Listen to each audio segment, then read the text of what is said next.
We have been going through the Sermon on the Mount. We're going to keep going through the Sermon on the Mount until we get through the Sermon on the Mount. This morning we're going to finish chapter 6, though, so that'll make us 2/3 of the way through the Sermon on the Mount. So that's good.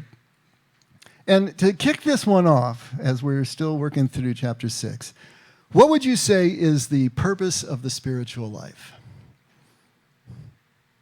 What is the purpose of the spiritual life? If you had to come up with a word, what is it? What's your goal? I mean, you're here, so you're trying to work the spiritual life. You're trying to move yourself down that path. What's your goal? What is it that you hope to obtain? What is it? A relationship with our Father?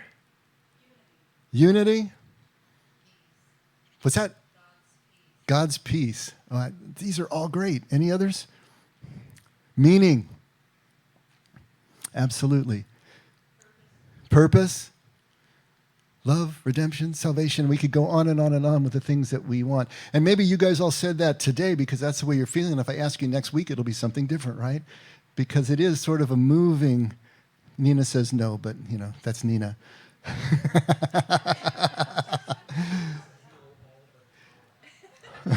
What did Jesus say was the goal of the spiritual life? Because he did say, freedom. Freedom was the goal of the spiritual life. In John 8:32, he says, if you continue in my word, in other words, if you live as I live and love as I love and relate as I relate, then you are my disciples. You are really my followers, my talmidim, those who are trying to imprint me on themselves, willing to lose their own identity in favor of taking on the identity of God. If you continue in my word, you are my talmidim, my followers, and you will know the truth, and the truth will make you free. We don't often think of freedom as being the goal of the spiritual life. But if you think about it, freedom contains everything else that you just said. In fact, the only way that you will ever experience everything else that you just said is if you're truly free. Because as long as you're bound by fear, as long as you're dealing with the obsessions and the compulsions and everything that goes along with the fear mentality, there is no way that you're going to experience the peace, the unity, the relationship, the love. This is what Jesus knows. He gets right down to the heart of the matter. He's incisive. He cuts all the way down to the bone of things. Now, we have to talk a little bit about freedom because freedom means a lot of different things to a lot of different people. And what is freedom really? How do you know if you're free of something? How do you know if something is free? This is a question. These are the kind of questions I ask. If you stepped inside my brain, it would be noisy in there. Let me read a couple of paragraphs from The Fifth Way, the book that I wrote a few years ago, and see if we can start to hone in and get a clear definition of what we mean by freedom, because it's going to be important if this is really our goal. So, become very still for a moment. Quiet yourself and gently become aware of your breathing. Feel the rise and the fall, the filling and the emptying. Silent, smooth, effortless. Until the moment these words called your attention to it, one of your most critical life functions went on completely unnoticed. Unless there was some difficulty, asthma, congestion perhaps, that caused you to be aware of it, you were as conscious of your breathing as you are of your hair growing, as it should be. Even in sleep, your body continues to breathe. You don't have to think about it. It just happens. Under normal circumstances, you don't have to plan for it, make time for it, worry about it, fight for it. And unless you're a scuba diver, you don't have to pay for it either. God told Adam and Eve that they would have to work for their food, and almost every waking moment of the lives of most creatures on earth is consumed with obtaining consumables. We spend our lives thinking about, planning for, preparing, budgeting, and paying for our food. Food is certainly not free, especially if you've been in a grocery store lately, right? But breathing our air was free in the garden, and it is still today, at least for the moment. In fact, that's how we know something is really free. If we don't have to think, plan, worry, budget, pay, or fight for something, it's free. It's free precisely because it's free from all those actions. The things from which we are the most free, the most liberated, are those things we think about the least. I want you to think about that for a second. You may or may not agree, but keep thinking about it. The things from which we are most free, the most liberated, are those things we think about the least. Conversely, the more we think or worry about something, the more that thing imprisons us, owns us, enslaves us. When you lie awake at night worrying and planning over your finances, or a big test, or a promotion, or a relationship gone sour, or even sweet, that thing owns you, has you in chains.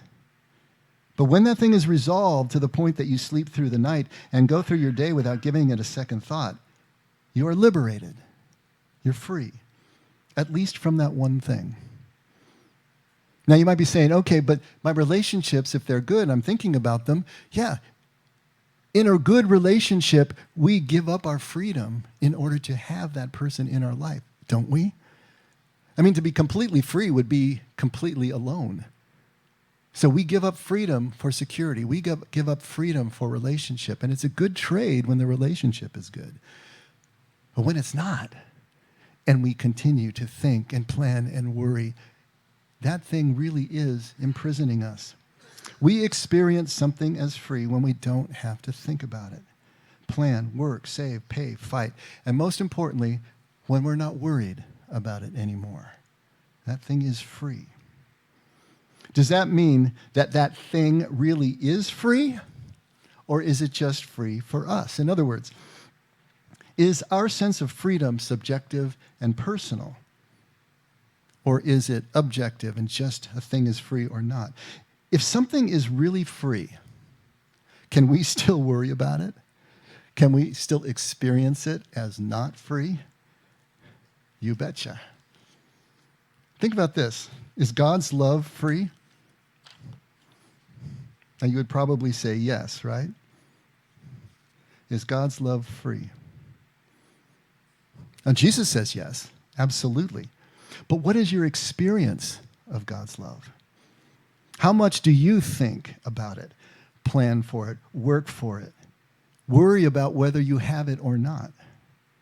From a legal point of view, from the Pharisees' righteousness that we've been talking about for the last few weeks, all these works of righteousness, there was that idea that we had to work hard for acceptance, work hard to be worthy of God's love. From a legal point of view, everything is a zero-sum game, right? If you take something from here, it has to come out from over here, and everything always adds up to zero. It's a scarcity mentality. It's a fear-based mentality. Always wondering if we're going to get enough, if there's going to be enough for us. If someone else gets it, can we still get it? Because that's the legal point of view. That's the world-based point of view. And coming from a place of need, God's love is not free. We have to work for it. We have to earn it. There's only so much to go around. And we got to make sure that we're far enough ahead in the line that we're going to get some. But Jesus is not coming from a place of scarcity. Jesus is always coming from a place of abundance. Freedom from need. And when you are free from the need, that sense of scarcity, then you can start to see that God's love really is free. That it'll never run out. That God always has another pancake in his pocket to give you on Saturday morning. He's never going to run out. He can have an infinite number of best friends. But we have to be able to start to look from this place of abundance that Jesus is talking about. There's a corner that we need to turn in order for that view to start becoming real for us. God's love is free, but we are not going to experience it as free until we are free. And so really, when you think about it, freedom is worrylessness. And worrylessness is freedom. Now, how are we going to get there? Last week, we were talking about how all of those sayings in the first part of Matthew 6 worked together to try to get our minds wrapped around the idea that we are supposed to be free from conflict, the conflict of interest. The idea between treasures on earth and treasures in heaven. If we are conflicted between the two of those, if we are running around after treasures on earth that are always going to need to be replenished, where moth eats and rust eats and thieves steal, then we're always going to be on this hamster wheel. And it's going to preclude us from being able to see our treasures in heaven. But Jesus says, turn that around. Store up for yourselves treasures in heaven, where none of that happens, where there's an infinite supply, where abundance reigns, where you can worry less, right? And then all else is going to be added to you. So that idea of the balancing treasures on earth, treasures in heaven, looking first and identifying with the treasures in heaven so that we can reinvigorate, make healthy the pursuit of the treasures on earth that we all need, of course. And so if you read again Matthew 6:24, and let's go ahead and look at that really quickly, Jesus ends that thread that he's going to continue today again with no one can serve two masters. For either he will hate the one and love the other, or he will be devoted to one and despise the other. You cannot serve God and wealth. And the word there for wealth is mammon, mamona, which we talked about is more than just the idea of material wealth. There's nothing wrong with material wealth. But when that material wealth is what we have come to rely on, when it has come to define us, when that becomes our obsession to the exclusion of all else, then of course there's something wrong. Now we're out of balance. Jesus is always talking about balance, not either or, always both and. But we need to understand what's going on here when he talks about wealth so that we don't misunderstand. And this idea of hating one or loving the other. Hate in Aramaic, senah, the word that Jesus uses here. It can mean to love less or prefer less. Not a malicious hate, the way we normally think of hate, but simply it's not the shiniest one on your tree, right? That's all it means. We're always going to do that. If we're trying to serve two masters, if we are conflicted, if we're not integrated, then one is always going to come ahead of the other one. And this is what Jesus is talking about. Paul says in 1 Titus, we always misquote it. Money is the root of all evil. Have you heard that one before? That's not what he said. He said the love of money is the root of all evil. Big difference there. When money becomes our mammon, when it becomes our mammonas, when it has become the definition of who we are and everything we're going for and everything we rely on, that is the root of all the evil that follows. Whether it's covetousness, whether it's greed, obsessive, compulsive, this, that, or the other thing, everything's going to flow from that. The love of wanting that kind of elusive and illusionary security in life, storing up treasures on earth rather than in heaven. So if we were to do a translation of Matthew 6:24, maybe it could go like this. You can't plow two rows at once. I like that one if you're a farmer. You can't plow two rows at once. You can't follow two paths back to unity, because you're going to start worrying again if you're trying to do that, right? We've talked about this in here before. The means that we use must match the ends that we seek. Means and ends. The means we use must match the ends we seek, because the means that we use will always match the ends we produce. Jesus said this over and over again. Like breeds like. You're not going to get apples from thorn bushes, right? He would use these kinds of agricultural metaphors and word pictures to try to get us to understand. Like breeds like. We can't work for unity. We can't work for freedom if we're not first unified, if we're not first free enough to be able to walk down that path. And that might sound like a catch-22 to you. I mean, it does to me. But I got to be unified before I can work for unity. How am I supposed to do that? I got to be free before I can find freedom. How does that work? It's not a catch-22 if you bring faith back into the picture. Faith is acting as if something is already true, acting as if something is already yours, even without any evidence, even without any certainty, and in the presence of doubt that you might have. That's faith. That's biblical faith. Acting as if. Acting in the presence of doubt. Taking those first steps, however risky they may seem, to find out that you really can survive it and there's something on the other side. Now, why is this so hard for us? Well, it's pretty obvious. We're not free enough of the worry. We're not free enough of the fear. We're not free enough of the concepts that keep us rooted in place. We're still so fearful of risk. We're paralyzed by thinking, paralyzed by planning, paralyzed by worry. It keeps us rooted in place. We keep waiting for the scene to clear before we take the first step, rather than realize that the path is made by walking on it. That's the way this works. This is what Jesus is trying to get across to us. This love of mammon, whatever assets we rely on, is a hedge for us in our fear. It is a shield. It's a wall.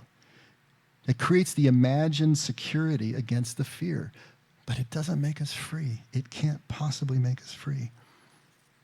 Here's one that you can put on your fridge. God is freedom. We talk about God as love, but God is these things that we seek. God is love. God is forgiveness. God is redemption and salvation and healing. And God is freedom, because God is perfectly free. We can't experience God. We can't experience the freedom that God is while we're paralyzed in fear, while we're still worrying. It's absolutely impossible. So how do we go about this? How do we start getting to the point that we can start taking the first steps forward and really experience, really apprehend this freedom that Jesus is talking about? He's going to give us some illustrations here. 4 principles, actually, for worrylessness, all right? Or at least to worry less. If we start right at Matthew 6:25, let's take a look. For this reason, Jesus says, I say to you, do not be worried about your life as to what you will eat or what you will drink, not for your body as to what you will put on. Is not life more than food, and the body more than clothing? What he's basically talking about is don't worry about the treasures on earth. Those are going to take care of themselves if we are properly aligned, right? Basically, what he's telling us here is to look deeper. That's the first principle. If you've got your inserts in the bulletins, those principles are laid right next to the verses. He's telling us to look deeper here. Look deeper than the surface. Look deeper than just the seen or visible world. Because life is more than food. The body is more than clothing. This visible world, the world that we can see, is kind of like the sun. The sun rises in the morning and it obliterates, overpowers all the other stars. We just get a field of blue, right? But guess what? The stars are still there, exactly where they were before sunrise. They haven't changed. They're just hidden between a veil of blue as the sunlight comes and scatters the higher frequencies across the atmosphere. But the stars are still right there. The unseen world that Jesus is trying to get us to grab onto, to really see, heaven, if you will, the unity of heaven, is just as real and just as present as the stars are, even though the sun has risen. It's our focus on the seen world, on the material world. It's our reliance on, it's our worry over that obliterates the unseen world just like the sun obliterates the stars. But if we can work on setting the sun with our contemplative practice, with our silence, with our stillness, with our awareness, if we can start to set the obsession over the seen world, the material world, the treasures on earth, then the unseen world comes out like the stars at dusk. This is what Jesus is trying to get across to us.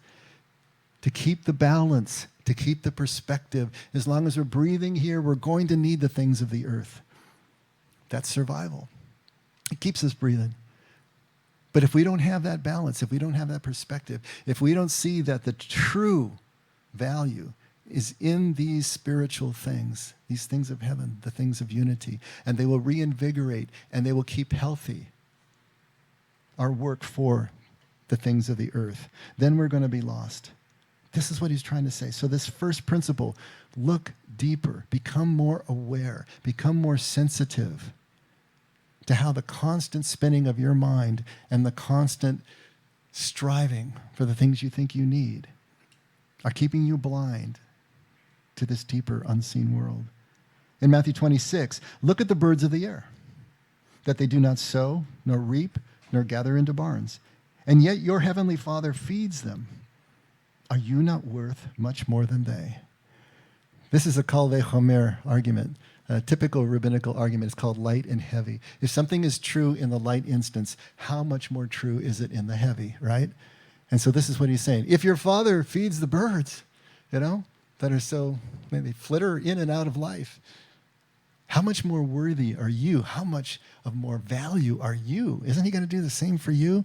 This is what he's trying to get across, of course. Now, birds, are they free from work? Are the birds really free from work? Have you ever watched birds, really? Birds never stop. They are constantly working. They are constantly feeding themselves. They're constantly working after consumables. Even when they're bathing, it looks like they're playing, but if they don't do that, they don't fly.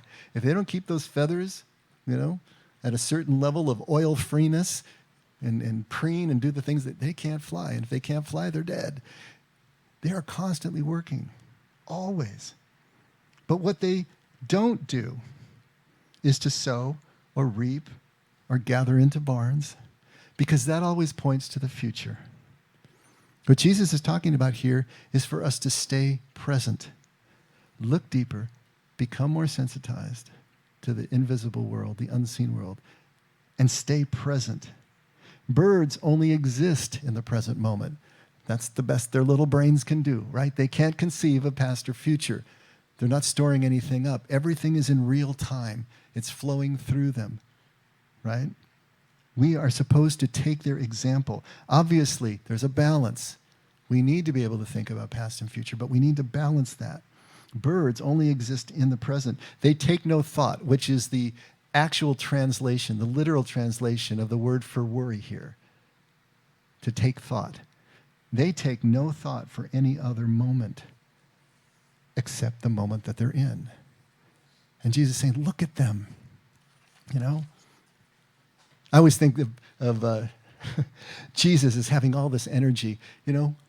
Peter, consider the birds. Consider the lilies. No, I think he'd be, Peter, look at that bird. Isn't that cool? No, I want you to think about this. That's the way I see Jesus, the first guy in the pool. He's the guy with all the energy. He is so excited about what he sees around him. Look at those birds. Can't you see what's going on here?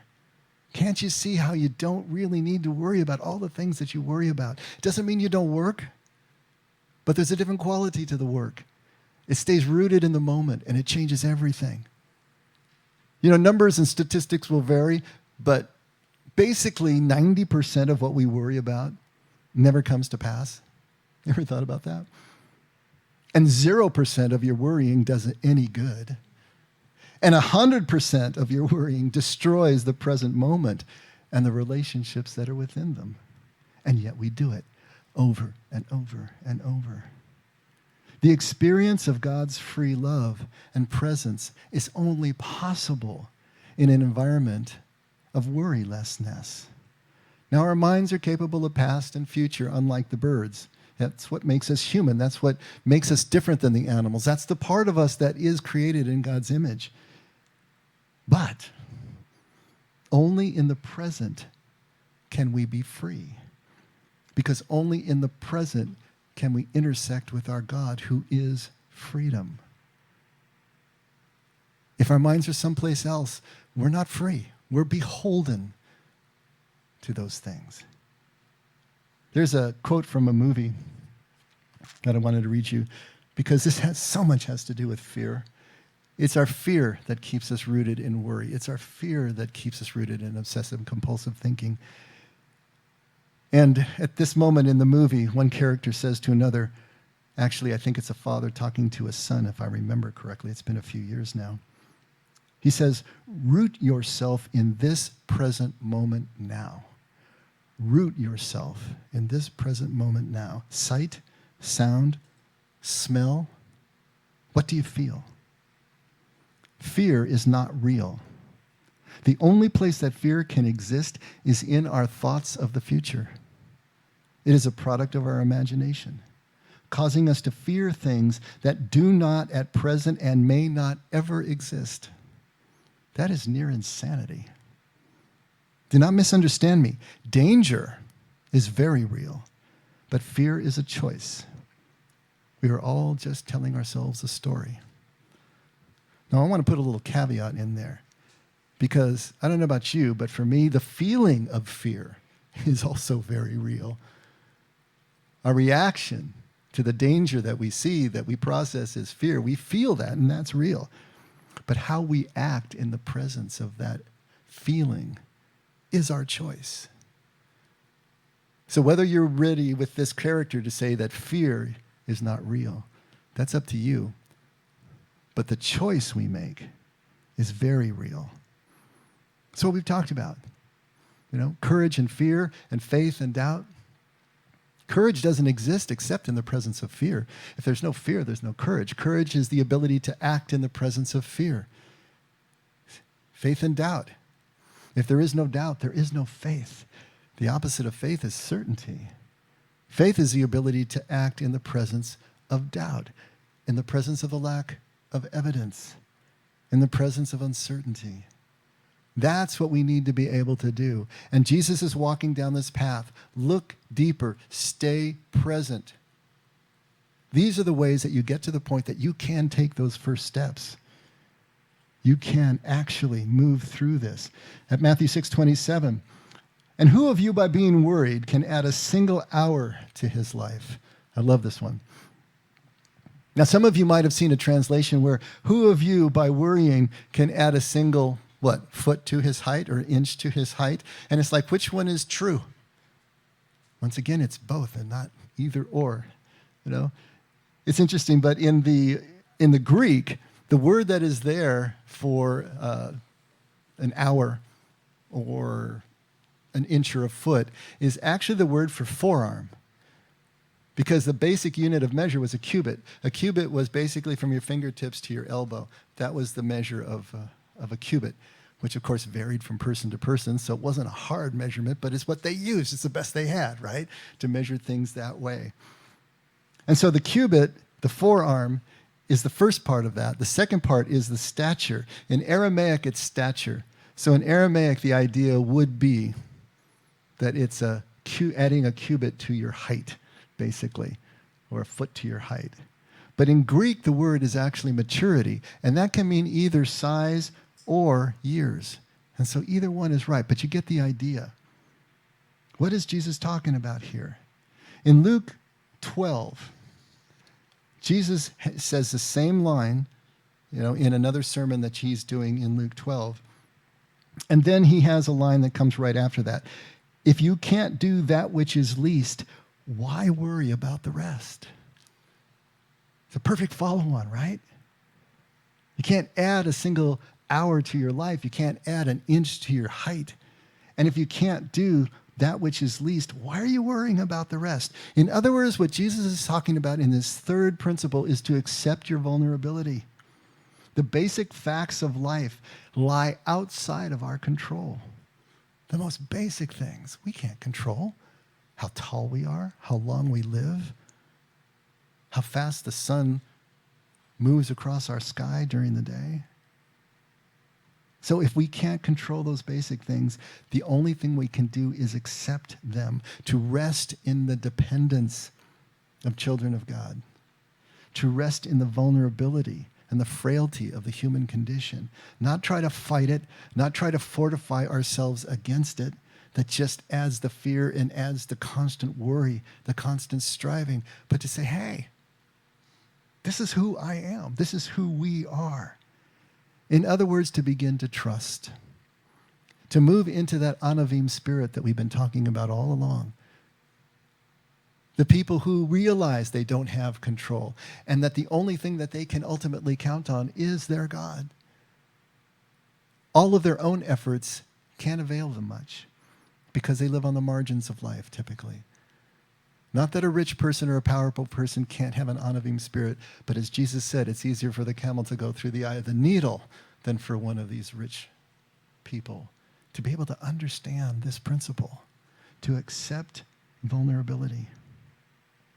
And then Jesus at Matthew 28, 6:28, and why are you worried about clothing?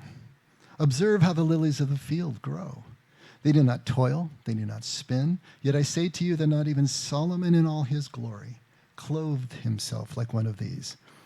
But if God so clothes the grass of the field, which is alive today and tomorrow is thrown into the furnace, will he not much more clothe you?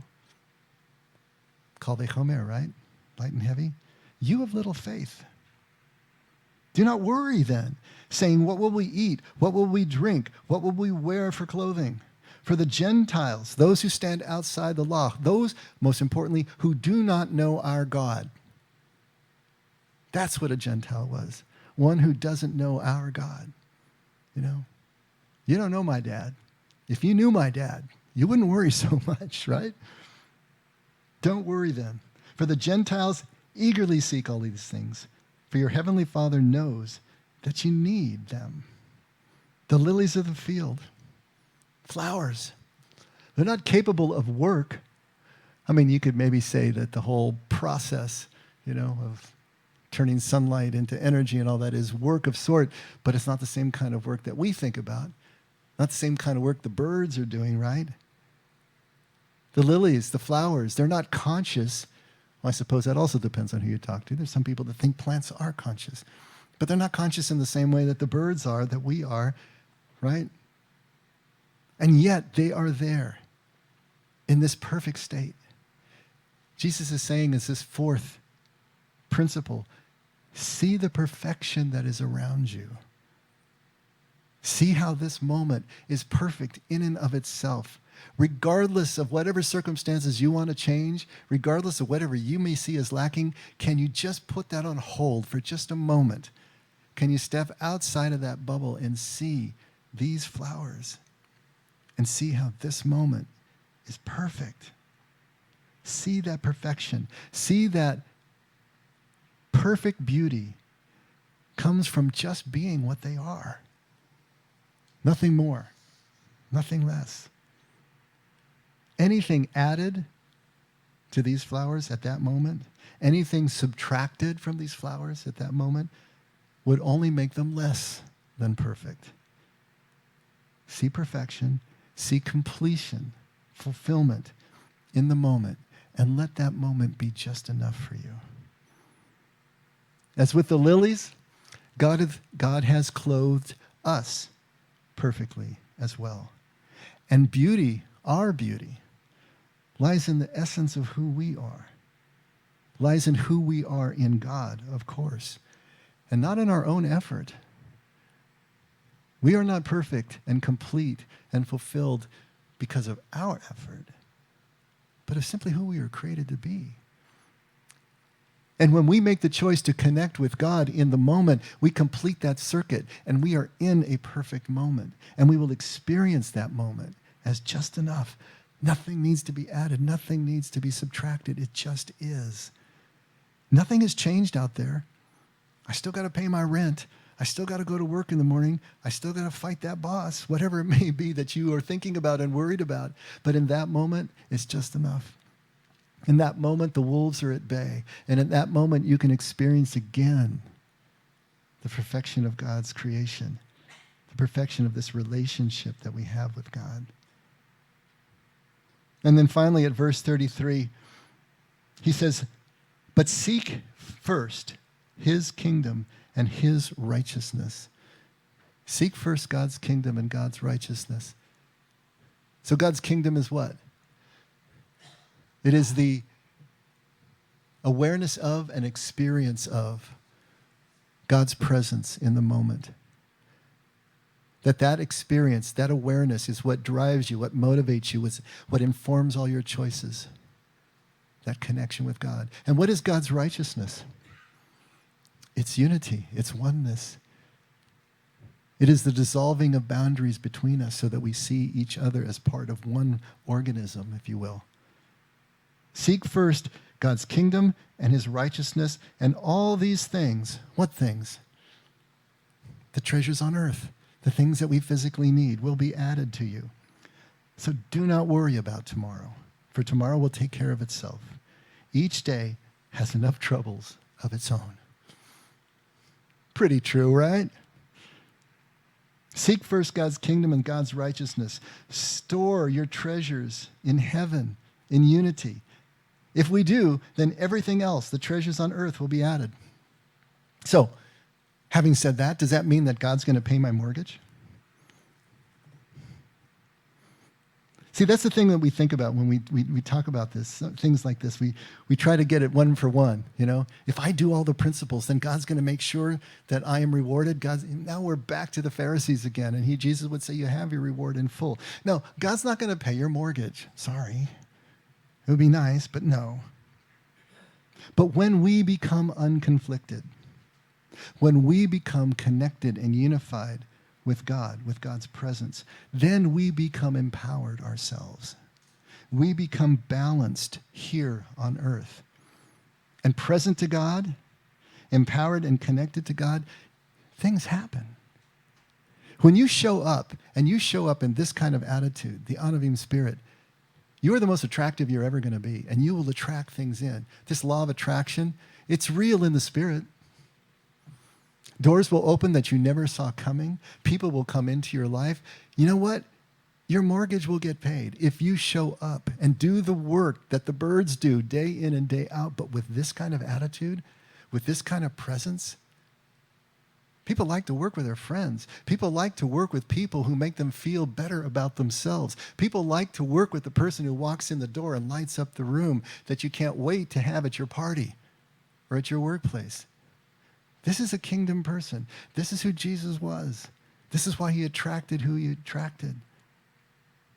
Yeah, the mortgage will get paid. Maybe in a way that you never saw coming. And maybe the outcome that you so richly worry about and would love right now is not going to happen in the way that you imagine it, but something else will, and it'll be even better. This is how the mortgage gets paid. This is how all things get added when we seek first kingdom. This is what Jesus is trying to get across.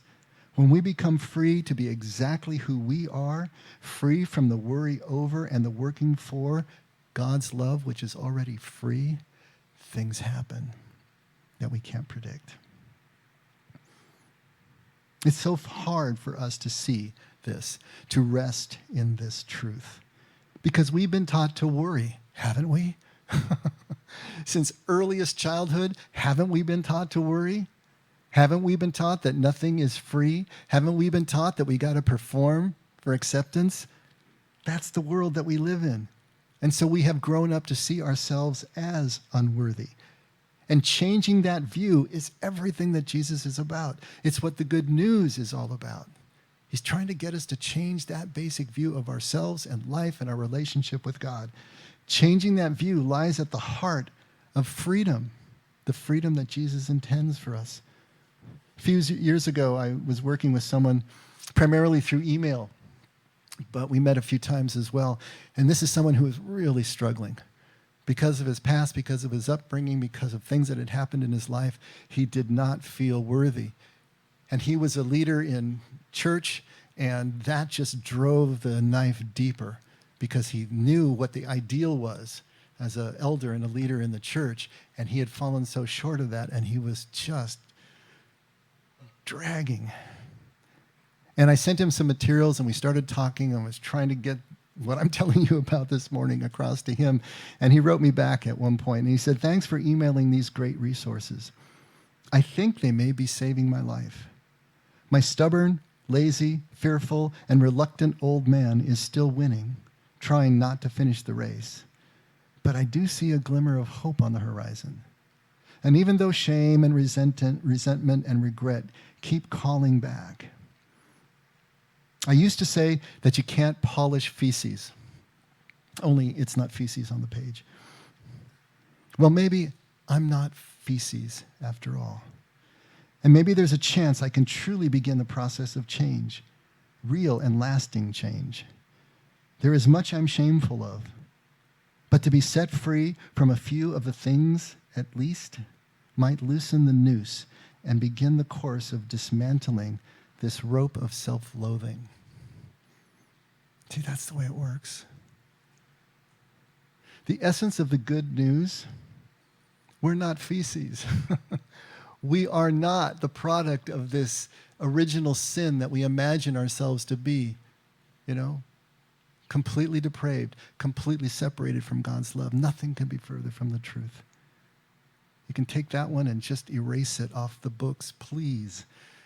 It's not there in Genesis. It wasn't there in the minds of the Jews who wrote Genesis. We took a left turn at Albuquerque someplace. We are not these depraved creatures. No one is. In God's eyes, we're all clothed like the lilies of the field. Perfect, right here and now, even in our imperfection. And anything added to that perfect love would only make it imperfect. Resting in that truth is seeking kingdom first. Resting in that truth, trusting it just a little bit, is seeking kingdom first. Storing up treasures in heaven. And everything else in life flows from that truth. So how do we know? How do we know that we're actually becoming free? Well, when we start becoming worryless, when we start worrying less thinking, spinning, planning, striving, fearing, when that starts to dissipate, and we start to realize that it's dissipating, that we're sleeping better, that we're not staring at the ceiling at 2 o'clock in the morning, and we start to realize that that is taking hold in us, when we can give ourselves permission to think and walk in new directions, ones that were never available to us as we were learning life as children in the church, wherever, when we can start to say right out loud what we've become convinced of, not worrying what others may think or even what God may judge. Think about that. To not be afraid of God in that way. I've gotten to the point that I know that God is not going to damn me for a wrong thought in my head. It's not going to happen. Because guess what? I got all sorts of wrong thoughts in my head, and so do you. None of us here in the human condition can ever have the complete picture of theology, of God and God's nature. We're all doing the best we can with the paradigms that we set up that allow us to take those steps of faith and move more into trust. So whatever you have to deconstruct, whatever you have to pull down in your life that allows you to rest enough in this love that Jesus is talking about and step away from the legal, step away from everything that keeps you on that hamster wheel of performance is good. And it's okay. But we have to give ourselves permission. And when you start to feel that permission, when we can stop performing for, trying to earn God's love, and just begin to live as if God's love is perfectly free, that it's already here, that we're already swimming in it like the atmosphere, breathing it like our air. When we can work as hard as the birds today without trying to control tomorrow, when we can be as unselfconsciously part of this moment as a flower in a field, when we can become worryless, we're free. This is how we know that we're moving in the right direction. Worrylessness is freedom. We will not experience the freedom of God. We will not experience God as freedom as long as we are carrying around this worry, this fear. As that starts to fall away, yes, we are entering kingdom. We are becoming one with God, who is the freedom, and we are approaching our goal as a spiritual people. Let's pray.